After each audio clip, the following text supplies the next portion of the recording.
Praise the lord. प्रभु यीशु मसीह के मधुर मीठे नाम में आज शाम हमारे डेली ब्रेड कार्यक्रम में आप सभी दर्शकों को, सब्सक्राइबर्स को जल्द आने वाले प्रभु यीशु मसीह के मधुर मीठे नाम में अभिनंदन करता हूं।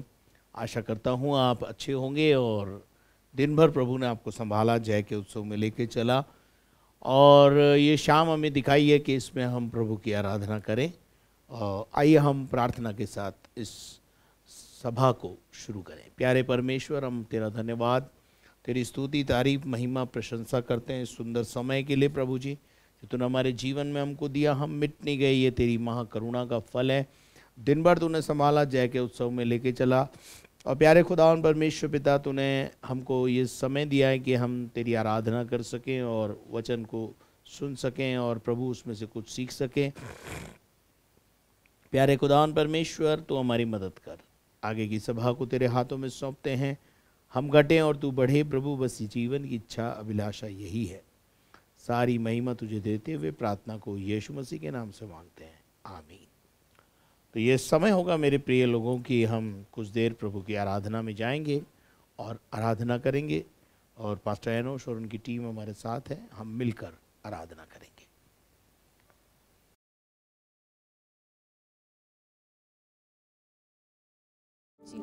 आइए मिलकर परमेश्वर की आराधना करेंगे जो प्रभु महान है और जिस कारण से उसने हमें बनाया वो कारण ये है कि हम उसकी महिमा और उसकी प्रशंसा करें, उससे मुलाकात करें, उसकी जय जयकार करें। आइए मिलकर कुछ देर उसको महिमा चढ़ाएं।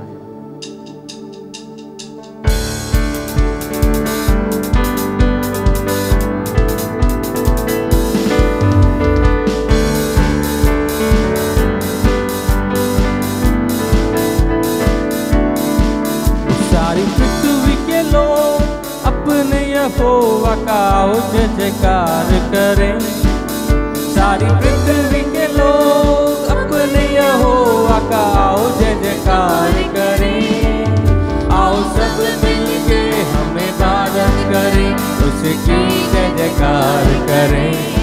वो आनंद से चले हम इबादत करें, उसकी जय जयकार करें। सारी पृथ्वी के लोग अपने यहोवा का जय जयकार करें, सारी पृथ्वी के लोग अपने यहोवा का जय जयकार करें।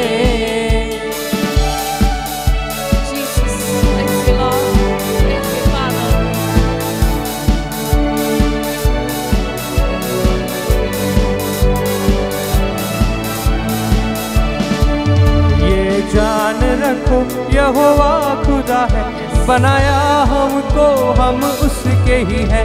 ये जान रखो यहोवा खुदा है, बनाया हमको हम उसके ही हैं। हम बंदे हैं वो हमारा खुदा, उसकी चराई की भेड़े हैं।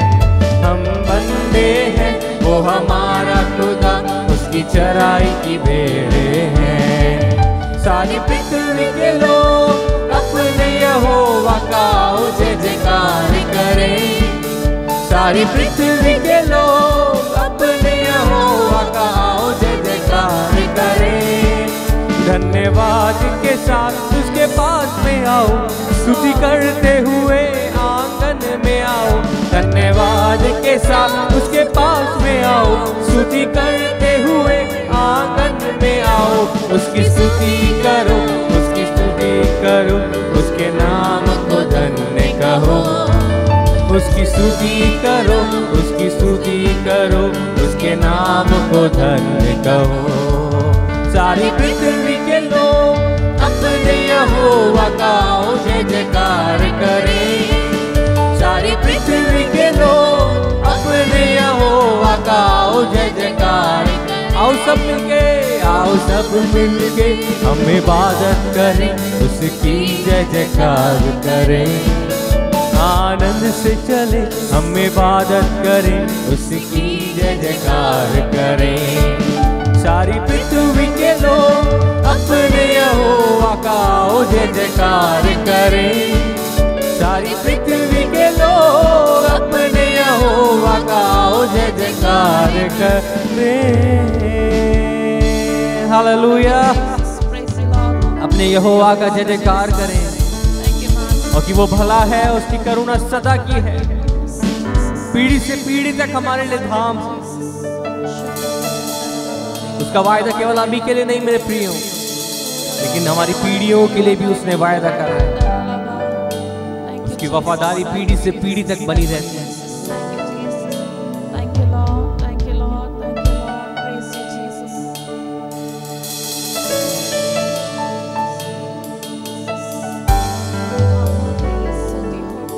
आंखों को बंद करके उसकी महिमा करें।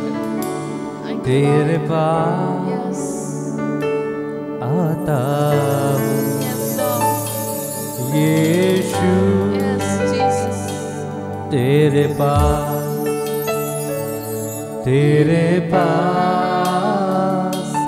आता हूँ यीशु, तेरे पास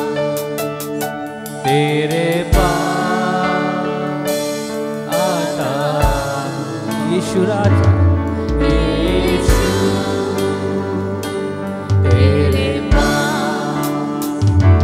तेरे पास आता हूँ यीशु,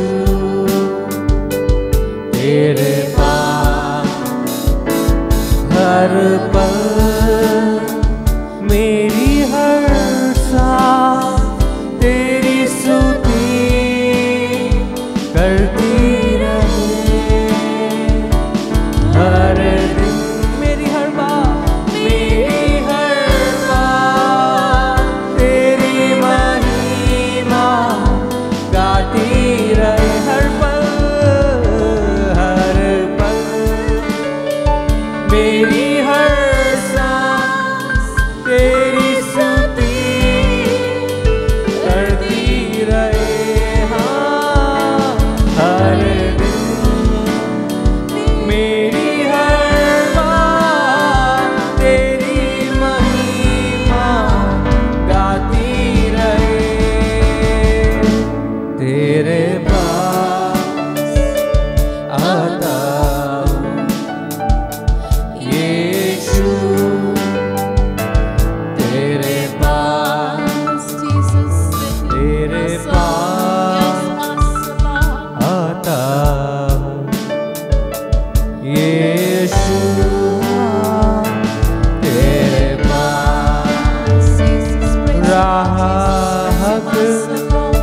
अनंत जीवन यीशु मसीह तू ही तो है, तेरे सिवा जाऊं कहाँ, मेरी आशा तू ही तो है,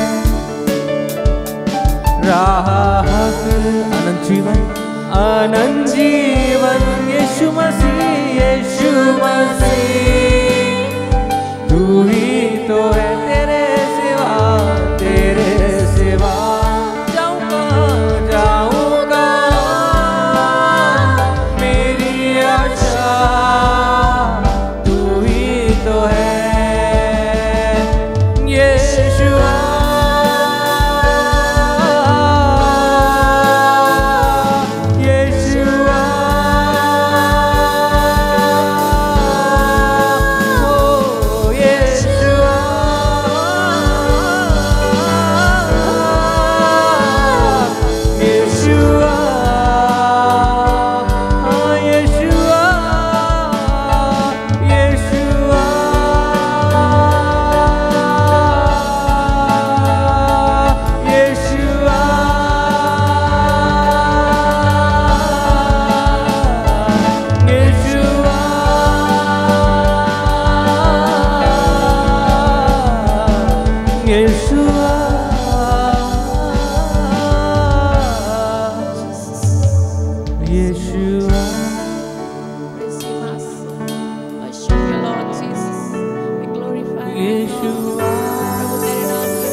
Yeshua,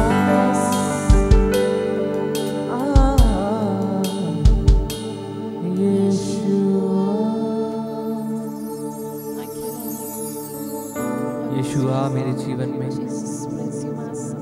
यीशु आ हम तेरी आराधना करते हैं। राह, हक और अनंत जीवन तू ही है, तू ही हमारा शुरू है और तू ही अंत है खुदा। तेरी सामर्थ हमारे जीवन में कार्य करते रहे। आइए प्रभु के दास के द्वारा उसके जीवित कलाम को सुने जो प्रभु ने आज हमारे दिन के लिए रखा है। इस कलाम को सुने।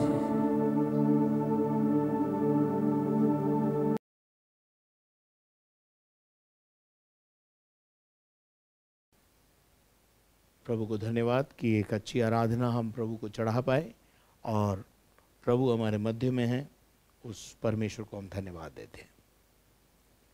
आइए आज शाम के अध्ययन के लिए हम पढ़ेंगे मत्ती रचित सुसमाचार और उसका 16वां अध्याय और उसके 13 पद से लेकर के और 17 पद तक। यीशु कैसरिया फिलिप्पी के प्रदेश में आया और अपने चेलों से पूछने लगा, लोग मनुष्य के पुत्र को क्या कहते हैं? उन्होंने कहा, कुछ तो यूहन्ना बपतिस्मा देने वाला कहते हैं, और कुछ एलिया, और कुछ यिर्मयाह या भविष्यद्वक्ताओं में से कोई एक कहते हैं। उसने उनसे कहा, परंतु तुम मुझे क्या कहते हो? शमौन पतरस ने उत्तर दिया, तू जीवते परमेश्वर का पुत्र मसीह है। यीशु ने उसको उत्तर दिया, हे शमौन, योना के पुत्र, तू धन्य है, क्योंकि मांस और लहू ने नहीं, परंतु मेरे पिता ने जो स्वर्ग में है यह बात तुझ पर प्रकट की है। Thank you very much and may God bless you. परमेश्वर इस वचन के द्वारा आपको आशीषित करे। अपन कुछ देर परमेश्वर के वचन में से इन बातों को देखेंगे कि यहाँ पर जब यीशु मसीह अपने देह के दिनों में था और यीशु कैसरिया और फिलिप्पी देश के अंदर आकर अपने चेलों से पूछने लगा। उसने चेलों से यहाँ पर एक सवाल किया और वो सवाल ये था कि ये बताओ कि लोग मेरे विषय में क्या कहते हैं कि मैं कौन हूं। तब चेलों ने उत्तर दिया कि लोगों को जब हम सुनते हैं, लोगों के बीच में जब हम जाते हैं, तो बहुत सारे लोग तुझे अलग अलग प्रकार की नाम से जानते हैं, पुकारते हैं या तुझे समझते हैं। तो उन्होंने उनसे कहा कि कोई तो तुझे यूहन्ना बपतिस्मा देने वाला कहता है, और कितने तुझे एलिया और कितने तुझे यिर्मयाह भविष्यद्वक्ता में से कोई एक भविष्यद्वक्ता के रूप में, नबी के रूप में तुझे देखते हैं, या नबी के रूप में तुझे स्वीकार करते हैं, या नबी तुझे नबी कहते हैं। मेरे प्रिय लोगों, आज भी संसार में बहुत सारे लोग हैं जो यीशु मसीह के प्रति एक भ्रांति में जीवन जी रहे हैं। बहुत से लोगों का ऐसा मानना है कि यीशु मसीह भी हमारे समान एक मनुष्य था, एक साधारण मनुष्य था, और बहुत सारे लोग बहुत सारी बातें कहते हैं। अब यीशु मसीह का क्रूसिफिकेशन के विषय में भी लोग लेकर के बहुत सारी बातें हैं। यीशु मसीह क्रूस पे लटकाया ही नहीं गया, वो मारा ही नहीं गया, वो तो हटा दिया गया था, और पता नहीं क्या क्या क्या क्या।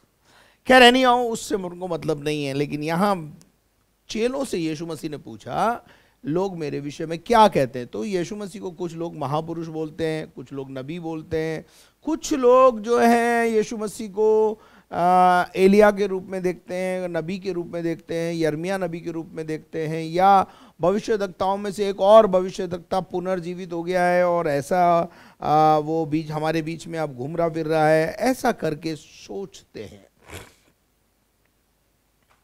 आज शाम भी हम आपसे पूछना चाहते हैं, आप यीशु मसीह के विषय में क्या सोचते हैं? जब यीशु मसीह ने ये बातें सुनी तो यीशु मसीह ने चेलों से दूसरा प्रश्न किया। पहला प्रश्न था, लोग मेरे विषय में क्या सोचते हैं और क्या कहते हैं, मुझे क्या करके स्वीकार करते। तो जब ये सारी बातें हुई तो यीशु मसीह ने दूसरा प्रश्न अपने चेलों से करा, और वो प्रश्न था कि अच्छा चलो, लोग तो मेरे विषय में ये कहते हैं, लेकिन तुम्हारा अपना ओपिनियन क्या है यीशु मसीह के प्रति? मेरे प्रिय लोगों, अब शायद हो सकता है सब चेले आपस में एक दूसरे का मुंह देखने लगे होंगे, एक दूसरे का चेहरा ताकने लगे होंगे, हम क्या जवाब दें और क्या जवाब ना दें। तो ऐसी परिस्थिति में हम देखते हैं कि कोई नहीं बोला, पर एक पतरस नाम का जो चेला था, जिसे आप और हम शिमोन के नाम से भी जानते हैं, और वो जो है तुरंत यीशु मसीह से एक बात बोली उसने। 15वीं आयत में प्रश्न है, उसने उनसे कहा, परंतु तुम मुझे क्या कहते हो? प्रश्न क्या है? तुम मेरे विषय में क्या सोचते हो? मैं कौन हूं? मैं कहां से आया हूं? मैं क्या करता हूं? और जो कुछ मैं करता हूं उसके विषय में तुम्हारा ओपिनियन क्या है? हालेलुया। चलिए आगे बढ़ेंगे अपन और देखते हैं 16 पद में क्या लिखा है। शमौन पतरस ने उत्तर दिया, शमौन पतरस ने तुरंत उत्तर दिया, तू जीवते परमेश्वर का पुत्र मसीह है। तू जीवते परमेश्वर का पुत्र मसीह है। Praise the Lord. ये सवाल का उत्तर सुनकर यीशु मसीह, मैं सोचता हूं, बहुत आनंदित और मगन हो गए। पतरस ने यीशु मसीह को एक नबी के रूप में स्वीकार नहीं किया है। पतरस ने यीशु मसीह को एक महापुरुष के रूप में नहीं देखा है, या एक बहुत अच्छे व्यक्ति के रूप में देख लिया हो, ऐसा भी नहीं है, या अन्य किसी और जो दुनियावी पदवियां होती हैं उनसे नवाज दिया हो, ऐसा भी नहीं है। जैसा बहुत सारे लोग इस दुनिया में, बहुत सारे लोग ऐसा बोलते हैं, वो बहुत अच्छा इंसान था, वो एक अच्छे इंसान को महापुरुष की पदवी दे देते हैं।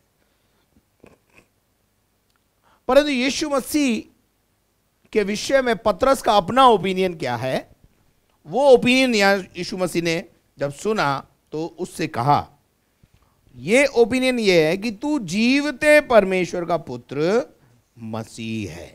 Praise the Lord. मेरे अजीजों, क्या ये सही उत्तर था? क्या ये सही उत्तर है? क्या आप भी यीशु मसीह के विषय में ऐसा ही सोचते हैं जैसा पतरस सोचता है?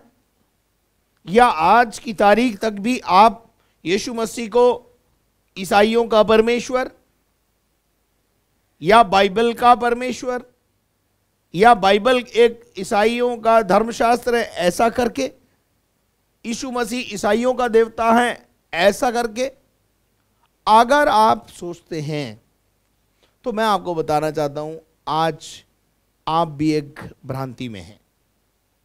यीशु मसीह सबका परमेश्वर है,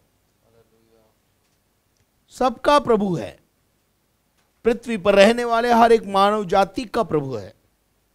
सबके लिए उसने अपना प्राण दिया है, तमाम मानव जाति के लिए। और यहां पर पतरस नाम का जो व्यक्ति है, यीशु मसीह का जो चेला है, उसको ये बात समझ में आ गई है। परंतु कई बार हमें ये बात समझ में नहीं आती। हम यीशु मसीह के विषय में अभी भी ऐसी ही मानसिकता के साथ जीवन जीते हैं। यीशु मसीह को बहुत सारे लोग बोलते हैं विदेशी प्रभु है। यीशु मसीह के लिए बहुत सारे लोग बोलते हैं यूरोपियन प्रभु है। पढ़े लिखे होने के बावजूद भी वो उसे यूरोपियन प्रभु बोलते हैं या यूरोप का धर्म बोलते हैं, जबकि ऐसा नहीं है। 5 जो महाद्वीप है, 5 महाद्वीप में से ऑस्ट्रेलिया और अमेरिका और जिस तरीके से जो महाद्वीप हैं, और एशिया जो महाद्वीप है, उसमें यीशु मसीह का जन्म हुआ, और भारत भी एशिया में ही आता है। तो यीशु मसीह यूरोपियन कंट्री से नहीं है, एशियन कंट्री से है। एशियन महाद्वीप, एशिया जो महाद्वीप है उससे है। फिर भी उसके विषय में गलत बोल देते हैं। चलो खैर, एनीहाउ वो तो छोटी सी बात है, बाय मिस्टेक हो जाता होगा। लेकिन कॉन्सेप्ट को थोड़ा क्लियर करें कि यीशु मसीह केवल मसीहों का प्रभु है, ईसाइयों का प्रभु है, ऐसा नहीं है। यीशु मसीह हम सब का प्रभु है। लेकिन ये बात हमारे समझ में क्यों नहीं आती, इसका एक बहुत अच्छा रीजन मैं आपको बताना चाहता हूं। आप जानना चाहते हैं तो मैं आपको बताना चाहता हूं। 2 कुरिन्थियों 4 अध्याय उसके 4 पद को पढ़े।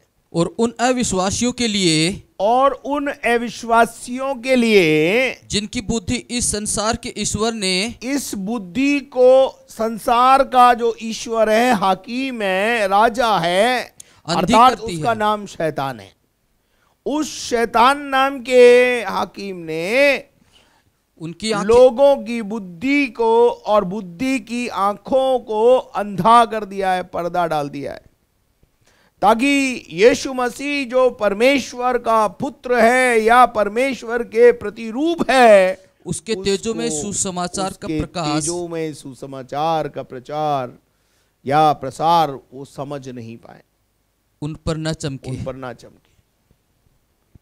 ये मेन रीजन है क्यों आप उससे नहीं समझ पा रहे हैं, क्यों आज तक आप यीशु मसीह को एक महापुरुष के रूप में देख रहे हैं, क्यों आप यीशु मसीह को एक सिर्फ ईसाइयों का देवता के रूप में देख रहे हैं, क्योंकि एक है जिसने आपकी बुद्धि पर पर्दा डाल दिया है, ताकि आपकी मुलाकात परमेश्वर से ना हो जाए या आप भी परमेश्वर मानकर उसके पीछे ना हो लें, और अगर उसके राज्य से आप निकल गए तो फिर परमेश्वर के राज्य में चले जाओगे। इसलिए उसको डर है, इसलिए उसने क्या किया है, आपको वो समझने नहीं देता।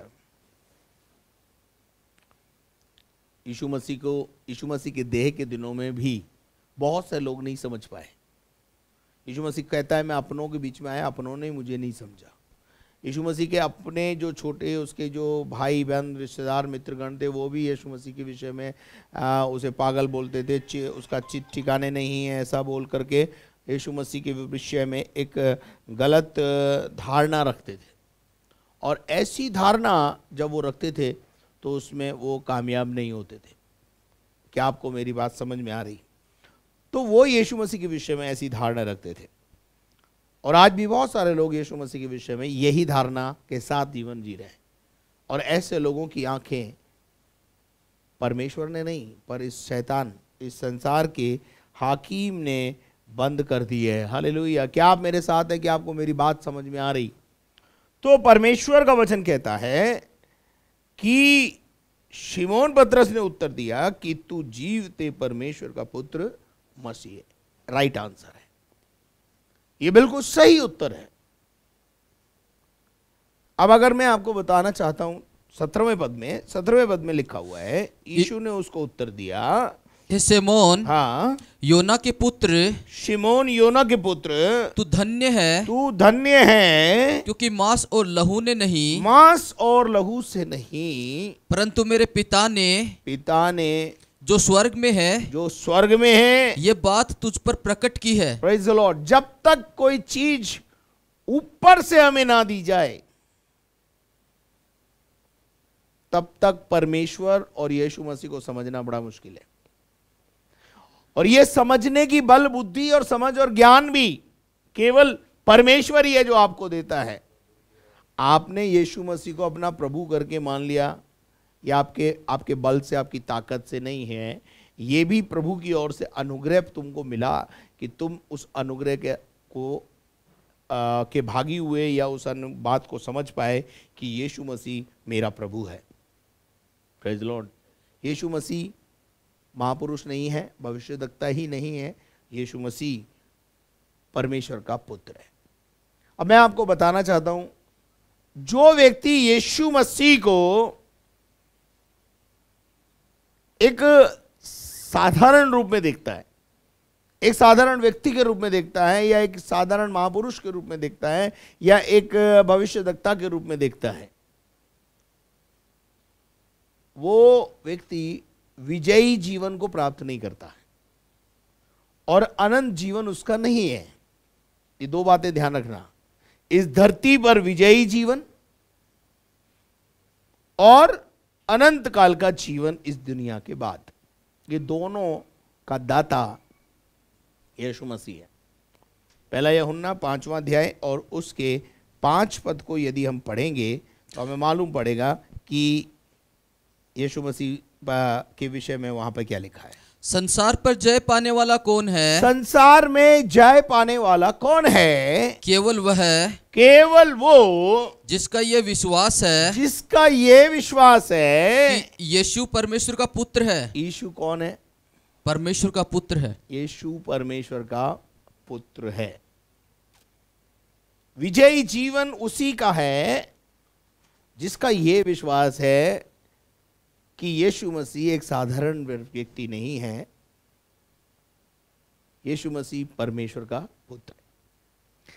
अब ये बात यीशु मसीह को अपना व्यक्तिगत उद्धारकर्ता के रूप में स्वीकार करने के लिए, अपने उद्धार के काम को पूरा करने के लिए, या यीशु को अपना व्यक्तिगत उद्धारकर्ता मान लेने के लिए, ये आपके बल, बुद्धि और ज्ञान से नहीं होगा। ये मांस और लहू से नहीं समझा जाएगा। ये शारीरिक बुद्धि से या इस ज्ञान से आप यीशु मसीह को नहीं समझ सकते। जब तक कोई इंसान नए सिरे से पैदा ना हो ये बातें उसको समझ में नहीं आएंगी, क्योंकि जो शरीर है वो शरीर है, जो आत्मा है वो आत्मा है। शरीर आत्मा को नहीं समझ पा रहा है। आत्मा भले ही शरीर को समझती है, लेकिन शरीर आत्मा को नहीं समझ पाता। लेकिन यहां हम देखते हैं कि शिमोन ने, यीशु मसीह ने जब शिमोन का उत्तर सुना तो उससे कहा, मांस और लहू से नहीं परंतु मेरे पिता ने जो स्वर्ग में है ये बात तुझ पर प्रकट की है। तो मांस और लहू से जब भी आप सलाह लोगे आप मात खा जाओगे। आध्यात्मिक जीवन में कुछ करने के लिए यदि प्रेरणा मिलती है, और ऐसे में यदि हम संसार के लोगों से, शारीरिक लोगों से जाकर सलाह लेते हैं, तो नुकसान के सिवा फायदा कुछ नहीं मिलता। जैसे मैं आपको उदाहरण से कुछ बातों को समझाना चाहता हूं। जब यीशु मसीह का जन्म हुआ तो ज्योतिष लोग, बुद्धिमान लोग उस अद्भुत तारे को देखकर उस अद्भुत तारे के पीछे चल पड़े। जब तक वो तारा चलता रहा वो भी चलते रहे, तारा तो चलता रहा, लेकिन ये रुक गए। इनका डायरेक्शन बदल गया। क्यों बदल गया? कि उन्होंने उस अलौकिक तारे को छोड़कर अपनी बुद्धि का सहारा लिया। अरे राजा है, राजा पैदा हुआ है तो राजा के घर में ही हुआ होगा। क्यों? ये कोई सिद्धांत है? हाँ, उन दिनों में ऐसा ही सिद्धांत वहां पे लागू था कि राजा का बेटा ही राजा बनता था। लेकिन ऐसा नहीं है। चरनी में यीशु राजा का जन्म हुआ, लेकिन ये बात उनको इसलिए समझ में नहीं आई क्योंकि वो शरीर में थे और बुद्धि में थे। अपनी बुद्धि का सहारा लिया और हेरोदेस के पास पहुंच गए। क्या आप मेरे साथ हैं? क्या आपको मेरी बात समझ में आ रही है? मरियम ने स्वर्गदूत से यीशु मसीह का जो मैसेज था, परमेश्वर यीशु मसीह के विषय में जो मैसेज था वो प्राप्त किया, और जाकर जब सलाह लेने का समय आया तो वो एक आत्मिक बहन के पास गई। उसने अपनी बुद्धि का सहारा नहीं लिया, सीधा सीधा जो स्वर्गदूत ने एड्रेस दिया था उसी पर गई। जब आप बुद्धि का सहारा लेंगे आप खुद तो मरेंगे, दूसरों को भी मारने के लिए तैयारी कर देंगे। ज्योतिषियों ने बुद्धि का सहारा लिया, खुद मरे, दूसरों के लिए भी, बच्चों के लिए, 2 साल से कम उम्र के बच्चों के लिए फसाद का कारण बन गए। मेरे अजीजों, परमेश्वर का वचन कहता है जैवन जीवन उसी का है जो यीशु मसीह को परमेश्वर का पुत्र मानता है।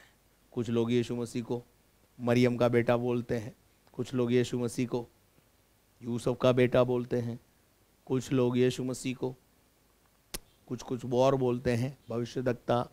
लेकिन यीशु मसीह आपसे जानना चाहता है कि आप यीशु मसीह के विषय में क्या बोलते हैं। और जब तक आप लहू और मांस में हैं, यानी शरीर में हैं, शारीरिक तौर तरीकों से ये बातें नहीं समझ में आती हैं। देखिए, पौलुस भी इस बात की पुष्टि करता है। गलतियों की पत्री 1 अध्याय और उसके 15-16 पद को पढ़ें। परंतु परमेश्वर की, जिसने मेरी माता के गर्भ ही से मुझे ठहराया और अपने अनुग्रह से बुला लिया। और मैं गर्भ ही से ठहराया गया और समय आया तो मुझे बुला लिया गया, और जब इच्छा हुई, जब उसकी इच्छा मुझ में हुई कि मुझ में अपने पुत्र को प्रकट करे, उसमें यीशु को मेरे अंदर प्रकट करे, कि मैं अन्य जातियों में उसका सुसमाचार कि सुनाऊं। बहुत सारी जातियों में जाकर मैं उसका सुसमाचार सुनाऊं। तो न मैंने मांस और लहू से सलाह ली। मांस और लहू से सलाह नहीं ली। जिंदगी में एक बात हमेशा ध्यान रखें, जब प्रभु कुछ करने को बोलता है, जब प्रभु का मैटर है, आत्मिक जगत की बात है, आत्मा की बात है, तो किसी से सलाह लेने के लिए वचन मना करता है। हाँ, यदि आपको सलाह ही लेनी है तो आपको आत्मिक लोगों से सलाह लेनी है, जो सचमुच आत्मिक है। बहुत सारे झूठ-मूठ आत्मिक भी हैं, वो आपको बरगिश्ता कर देंगे, वो आत्मिक है नहीं, आत्मिक होने का नाटक करते हैं। वो आपको परमेश्वर के मार्ग से चलते चलते रोक देंगे, क्योंकि वो शरीर में है। जो शरीर से जन्मा है वो शरीर है, और जो आत्मा से जन्मा है वो आत्मा है। निकोदेमुस यीशु मसीह के पास गया, लेकिन यीशु मसीह को वो समझ ही नहीं पाया, क्योंकि वो यीशु मसीह की बातों को शरीर से, बुद्धि से, दुनियावी तौर तरीके से समझना चाहता है। यीशु मसीह ने उससे कहा, जब तक कोई नए सिरे से पैदा ना हो तब तक परमेश्वर के राज्य को देख नहीं सकता। अब वो बूढ़ा आदमी है, वो बोल रहा है मैं बूढ़ा हो गया हूँ और मैं अपनी माँ की कोख में वापस कैसे जाऊँ, और यीशु मसीह समझ गया ये तो बिल्कुल ही गया बीता है, इसको ये बातें समझ में आ ही नहीं रही है। यीशु मसीह ने फिर उससे खुल के कहा, जब तक कोई इंसान जल और आत्मा से ना जन्म ले, जल और आत्मा से जन्म लिया हुआ व्यक्ति अलग दिखाई देता, ध्यान रखना। वो परमेश्वर को समझता है, परमेश्वर की बातों को समझता है, वचन समझ में आता है उसको। जो बुद्धि से समझना चाहते हैं उनको कभी समझ में नहीं आता है। तो वचन कहता है, पौलुस कहता है कि मैं मांस और लहू से सलाह लेने नहीं गया। और मांस और लहू से सलाह लेने वाले व्यक्ति कभी कामयाब नहीं होते। अब्राहम के पास जब परमेश्वर ने कहा उस पुत्र को लेकर उस मौरिया देश में चला जा, उस पहाड़ी पे जाकर के अपने इस बेटे को बलिदान कर दे, और उसने जब ये स्वर्गदूत के द्वारा ये मैसेज को पाया, तो उसने अपनी पत्नी से या अपने बेटे से या अपने सलाहकार नौकर चाकरों से बुलाकर सलाह नहीं ली। अगर सलाह लेता तो क्या होता? क्या वो अपनी कुर्बानी को पूरा कर सकता था? नहीं कर सकता था। क्या आज वो हमारे अब विश्वासियों का पिता कहलाने के लायक होता? शायद नहीं होता। लेकिन जब प्रभु के वचन की बात आती है, प्रभु के आज्ञाओं का पालन करने की बात आती है, हम बहुत सी दफा सलाह लेने के लिए दुनियावी लोगों के पास चले जाते हैं, मांस और लहू से समझने के लिए कोशिश करते हैं। इफिसियों की पत्री 6 अध्याय उसका 10 पद पढ़े। इसलिए प्रभु में हाँ, और उसकी शक्ति के प्रभाव में बलवंत बनो। इसलिए प्रभु में और उसकी शक्ति में और उसके प्रभाव में बलवंत बनो। परमेश्वर के सारे हथियार बांध लो, आगे कि तुम शैतान की युक्तियों के सामने खड़े रह सको। आगे, क्योंकि हमारा ये मल युद्ध लहू और मांस से नहीं, हमारी लड़ाई लहू और मांस से नहीं है। हम लहू और मांस से लड़ना चाहते हैं। मैं अक्सर बोलता हूं और आज फिर बोलना चाहता हूं, आपस में लड़ने के बजाय उससे लड़ो जो तुम्हें लड़ा रहा है। लेकिन ये बात समझ में आती नहीं, और अगर ये बात समझ में नहीं आएगी तो हम समझेंगे कैसे? मेरे अजीजों, लहू और मांस से ये बातें समझ में नहीं आएंगी। Praise the Lord. हमारी लड़ाई किससे है? हमारी लड़ाई शैतान से है। हमारा ये मलयुद्ध काई से है? अंधकार की ताकतों से है। किसी समाज, समूह, संगठन, व्यक्तियों के समूह, उनसे हमारी लड़ाई नहीं है। हमारी लड़ाई पाप से है, पापी से नहीं है। हम पाप के खिलाफ लड़ाई करते हैं। हम कुरीतियों के खिलाफ आवाज उठाते हैं। जैसे क्रांतिकारी होता है, दमन के खिलाफ आवाज उठाता है।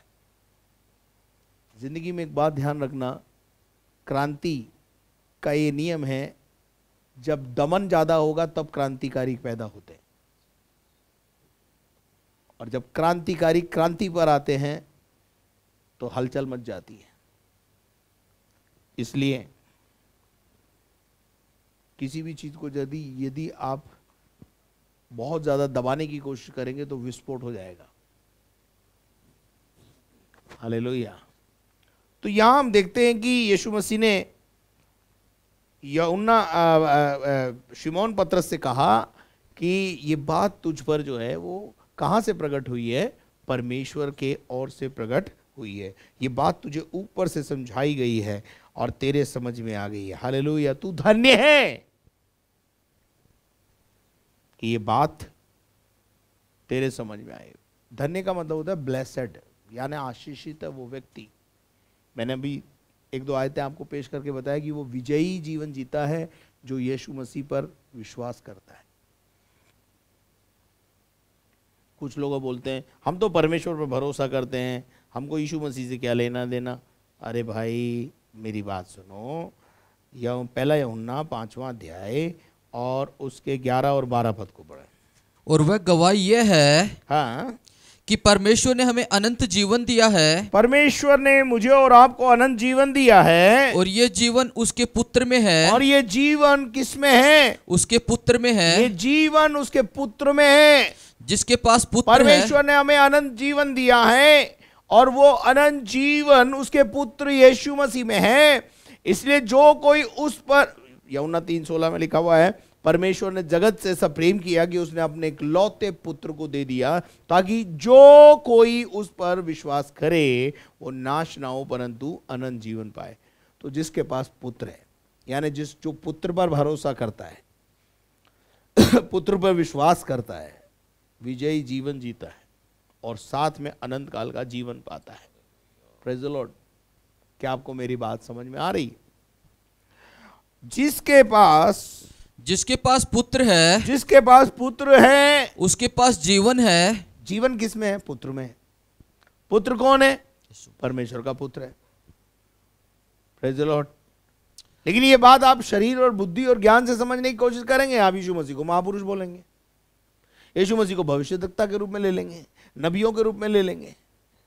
लेकिन बाइबल ऐसा बोलती है जो यीशु मसीह को परमेश्वर का पुत्र करके स्वीकार करता है, अनंत जीवन उसका है।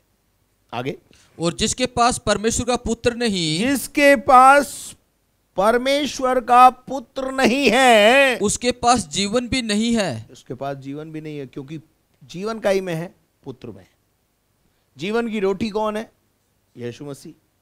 जीवन का जल कौन है? यीशु मसीह। जीवन की ज्योति कौन है? यीशु मसीह। मार्ग, सत्य और जीवन कौन है? यीशु मसीह। पुनरुत्थान कौन है? यीशु मसीह। सब कुछ कौन है? यीशु मसीह।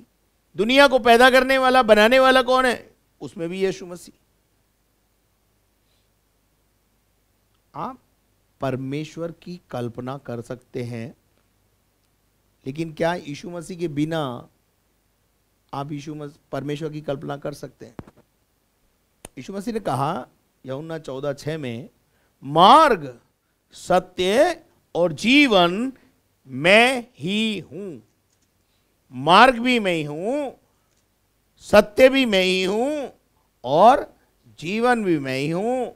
जीवन की रोटी मैं हूं, जीवन का जल मैं हूं, जीवन की ज्योति मैं हूं, पुनरुत्थान और जीवन मैं हूं। फिर उसके बाद क्या लिखा है?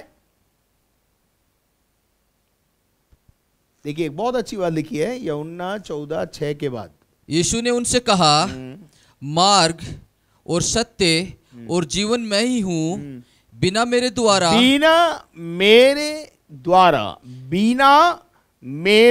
द्वारा कोई without me you can't approach the God. तुम परमेश्वर के पास जा नहीं सकते बिना मेरे, क्योंकि द्वार में हूं, द्वार पे मैं खड़ा हूं, द्वार में हूं। मैं ही हूं। बाइबल में लिखा है आकाश के नीचे पृथ्वी के ऊपर लोगों के बीच में एक नाम है और वो नाम है यीशु नाम। और ये यीशु मसीह अपने आप से नहीं आ गया, परमेश्वर ने मानव जाति के उद्धार के लिए एक योजना जो बनाई है, उस योजना के अंतर्गत यीशु मसीह है। उद्धार की कल्पना बिना यीशु मसीह के नहीं की जा सकती है। उद्धार का मतलब अनंत जीवन, स्वर्ग। स्वर्ग की चाबियां यीशु मसीह के पास है। Praise the Lord. Without God, without me you can't approach the God. तुम पिता के पास नहीं जा सकते। यीशु मसीह ने अपनी देह के दिनों में कहा, आओ मैं तुम्हें पिता से मिलाऊंगा। किसी ने पूछा, प्रभु हमको पिता से मिला दे, हमको पिता को दिखा दे। यीशु मसीह ने साफ बोला, जिसने मुझे देखा है उसने पिता को देखा है। क्योंकि मैं पहले पिता में था, पिता से निकल के बाहर आया और पिता मुझ में है। Praise the lord. Yeshu Masih को जिसने देखा है, यीशु मसीह ने जिसको चख कर जाना है, समझ लीजिए उसने परमेश्वर को जाना है। Praise the Lord. वो यीशु मसीह मानव जाति बनकर क्यों धरती पर आया? ताकि मानव जाति को बचा सके, मानव जाति को कुछ बता सके, परमेश्वर के प्रेम को प्रकट कर सके। Praise the Lord. क्या आप मेरे साथ हैं? क्या आपको मेरी बात समझ में आ रही है? 13वां पद पढ़ दीजिए इसका, पहला यूहन्ना 5:13। मैंने तुम्हें जो परमेश्वर के पुत्र के नाम पर विश्वास रखते हो, मैंने तुम्हें जो परमेश्वर के पुत्र के नाम पर विश्वास करते हो इसलिए लिखा है कि तुम जान लो कि अनंत जीवन तुम्हारा है। अनंत जीवन तुम्हारा है।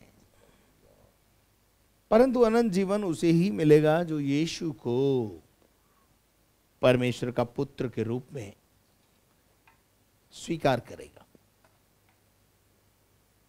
जो नबी बोलता है, भविष्यद्वक्ता बोलता है, महापुरुष बोलता है, मैं नहीं जानता उनके विषय में प्रभु क्या क्या करेगा मुझे, क्योंकि न्याय करने का मुझे अधिकार नहीं है। परंतु मैं जो बेस्ट बात है वो ये है कि जो यीशु को परमेश्वर करके या प्रभु करके स्वीकार करता है वो अनंत जीवन में प्रवेश करेगा। पतरस से यीशु मसीह ने कहा, ये बात लहू और मांस से नहीं समझी जा सकती है, ये तेरे ऊपर परमेश्वर का विशेष अनुग्रह हुआ है और उस अनुग्रह को तूने प्राप्त किया है और परमेश्वर तूने यीशु को यानी मुझे परमेश्वर का पुत्र करके स्वीकार किया है, तो जैवन जीवन तुझे मिलेगा। और हम जानते हैं पतरस ने प्रेरितों के काम में जैवंत से बढ़कर जीवन देने वाले प्रभु यीशु मसीह के द्वारा सामर्थ्य की सेवकाई की है। हालेलुया। परमेश्वर ऐसा करने के लिए मुझे और आपको बल दे। 2 प्रश्न के साथ इस सभा को समाप्त करेंगे। पहला प्रश्न है, लोग यीशु के विषय में क्या कहते हैं? उत्तर है, नबी, मनुष्य का पुत्र, महापुरुष, कुछ और कुछ और कुछ और। दूसरा प्रश्न है इस आयत में, तुम मुझे क्या कहते हो? आज यीशु मसीह को उन लोगों से कोई फर्क नहीं पड़ता जो यीशु मसीह को नहीं जानते हुए बहुत कुछ बोल रहे हैं, परंतु यीशु मसीह आपके मुंह से ये सुनना चाहता है कि आप यीशु मसीह के विषय में क्या बोलते हो। क्या सचमुच में आप यीशु मसीह को परमेश्वर का पुत्र करके स्वीकार करते हो? अगर स्वीकार करते हो तो जैवन जीवन आपका है। अगर आप उसे स्वीकार करते हो कि वो परमेश्वर का पुत्र है तो अनंत जीवन भी तुम्हारा है। इस धरती पर विजयी जीवन और मौत पर भी विजय यानी अनंत जीवन। इन दोनों बातों को, दोनों प्रश्नों का उत्तर आपके पास है। आप यीशु मसीह के विषय में क्या सोचते हैं, क्या समझते हैं? अगर आज तक आप यीशु मसीह के विषय में यही समझते हैं कि वो ईसाइयों का देवता है, ईसाइयों का प्रभु है, विदेशी प्रभु है, बाइबल का परमेश्वर है, केवल हमारा उससे कोई लेना देना नहीं है, तो आप एक गलत कॉन्सेप्ट में और शरीर में जीवन जी रहे हैं, मांस और लहू में जीवन जी रहे हैं। लेकिन प्रभु से कही, प्रभु मेरी बुद्धि खोल दे ताकि ये भेद की बात कि तू परमेश्वर का पुत्र है वो मेरे समझ में आए। मेरे अजीजों, जब यीशु मसीह का जन्म हुआ तब स्वर्गदूत ने आकर उससे कहा था कि तू पवित्र आत्मा के द्वारा गर्भवती होगी, और वो पवित्र आत्मा के द्वारा गर्भवती पाई गई। यीशु मसीह परमेश्वर का पुत्र है, किसी मनुष्य के द्वारा वो उत्पन्न नहीं हुआ है। आइए आज यीशु को अपना प्रभु मानकर विजयी जीवन को हासिल करें। यीशु को अपना परमेश्वर मानकर, यीशु को अपना प्रभु मानकर अनंत काल का जीवन प्राप्त करें। हम दुआ करें। सर्वशक्तिमान परमेश्वर, हम तेरा धन्यवाद, तेरी स्तुति, तारीफ, महिमा, प्रशंसा करते हैं सुंदर समय के लिए जो तूने हमारे जीवन में हमको दिया। हम मिट नहीं गए, ये तेरी महाकरुणा का फल है। प्रभु, दिन भर तू हमें जय के उत्सव में लेके चला। आज शाम ये वचन की सेवा करने के लिए तूने हमें बल दिया कि आज हमको समझ में आया प्रभु कि यीशु मसीह तू केवल महापुरुष नहीं है, भविष्यद्वक्ता नहीं है, उससे ऊपर उठकर तू परमेश्वर का पुत्र है। प्रभु, हमें बल दे कि हम इस बात को समझ सकें। हम घटें और तू बढ़े, ही हमारे जीवन की इच्छा अभिलाषा है। शैतान की तमाम युक्तियों से बचाकर अपनी पनाह में रख। धन्यवाद करते तूने हमारी प्रार्थना को सुना है। शैतान की तमाम युक्तियों से बचा के रख। प्यारे खुदावन, जिनके आज जन्मदिन है और जिनके आज मैरिज एनिवर्सरी है, मैं उनको यीशु के नाम से आशीष कहता हूँ। और जो बीमार हैं उनको चंगाई और छुटकारा दे, जो तकलीफ में है, परेशानियों में है, उनके साथ हो। और हम घटें, तू बढ़े प्रभु, यही हमारे जीवन की इच्छा अभिलाषा है। सारी महिमा तुझे देते हुए प्रार्थना को यीशु मसीह के नाम से मांगते हैं, आमीन। और अब हमारे खुदावन यीशु मसीह का फजल, खुदा बाप की मोहब्बत, पाक रूह की रिफाकत और शराकत अब से लेकर हमेशा तक हम सबों के साथ होती रहे। और हम सब बोलें आमीन। Thank you very much and may God bless you. परमेश्वर आप सबको आशीष दे। यदि आपने हमारे चैनल को सब्सक्राइब नहीं किया है तो जल्दी से उसे सब्सक्राइब करें, बेल आइकन को दबाएं, शेयर करें, लाइक करें। प्रार्थना टावर के नंबर स्क्रीन पर हैं। यदि आप प्रार्थना के निवेदन हमें भेजना चाहते हैं, इन टावर्स के नंबर्स पर बातचीत करें, फ़ोन करें, प्रार्थना की जाएगी, परमेश्वर काम करेगा। और यदि किसी प्रकार की आर्थिक सहयोग आप इस सेवकाई को देना चाहते हैं तो अवश्य रूप से बैंक अकाउंट्स की डिटेल आपकी स्क्रीन पर है, आप उनका इस्तेमाल करें। कल शाम फिर आपके साथ मुलाकात करेंगे, तब तक के लिए घर में रहें, सुरक्षित।